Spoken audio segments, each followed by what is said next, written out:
What does bodhicitta mean?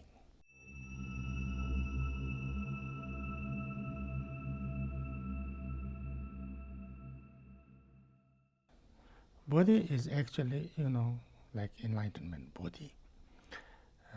Citta is the heart of enlightenment, which is basically, bodhicitta is, sometimes we say, it has two points, the wisdom aspect and the compassion aspect. If somebody says, I want to help people, I want to, I see the sufferings and pain and problems of all these people, and I would like to relieve these sufferings. I would like to do something to make it less or to free from there. That's compassion. But if somebody says, I really want to free all the people from this suffering and problems and dissatisfaction and all kind of unhappiness, and I want to bring them to a state or stage or to a which is completely free from there, and I have an idea what that would be. That's the wisdom part, that there is a possibility, there is some way. So therefore, if somebody has these two both, like both the compassion and also a little bit of wisdom, that there is a way and there is a possibility, and then therefore I would like to work towards that.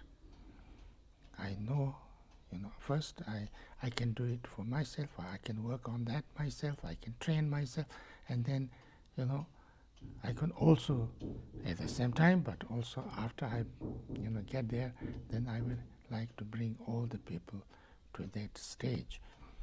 If somebody makes that decision and commitment, then that decision or that aspiration is the bodhicitta. Yeah? So whoever has the bodhicitta, you can call it bodhisattva.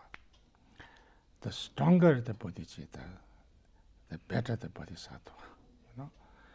And so therefore, in order to become a bodhisattva, one needs to develop or awaken your bodhicitta. So therefore, those of us who are not very, great bodhisattvas, or we try to generate bodhicitta. We try to generate a little bit of compassion and wisdom. Trying to see, how important it is to help and relieve the sufferings and pain and the problem of not only myself, but everybody.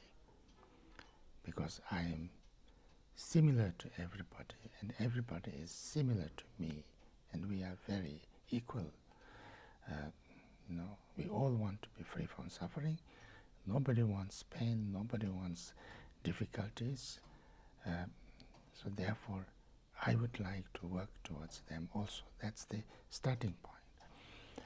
So if I can generate that kind of attitude, that kind of aspiration, then I'm, generating compassion or a little bit bodhicitta. And on top of that, if I find even a little bit that this may be a possibility to be totally free from, these causes of these sufferings, and so I must work towards that, and I must help everybody to work towards that. That's the wisdom part. So therefore, if one has these two aspirations very clearly, then that person has bodhicitta, and then he or she, anybody, from Buddhist point of view, actually, a bodhisattva does not need to be a kind of, what you can say, professed Buddhist. Somebody who may not have heard the name Buddhism or Buddha Dharma could be actually a good Buddhist, a great Buddhist, great bodhisattva. So therefore, from Buddhist point of view, if you are a bodhisattva, then you are kind of a Buddhist. You are a Buddhist, whether you say you are a Buddhist or not. Or maybe you can't say Buddhist, but you are practicing Dharma. So therefore, from Buddhist point of view, there could be lots of great bodhisattvas who are not, who don't claim themselves, or who don't say, or who don't know that they are following the path of the Buddha. So there can be Christian Buddhist bodhisattvas, there can be Muslim bodhisattvas, there can be, atheist bodhisattvas, there can be, anywhere in the world and any different forms. That's very important to understand. Thank you.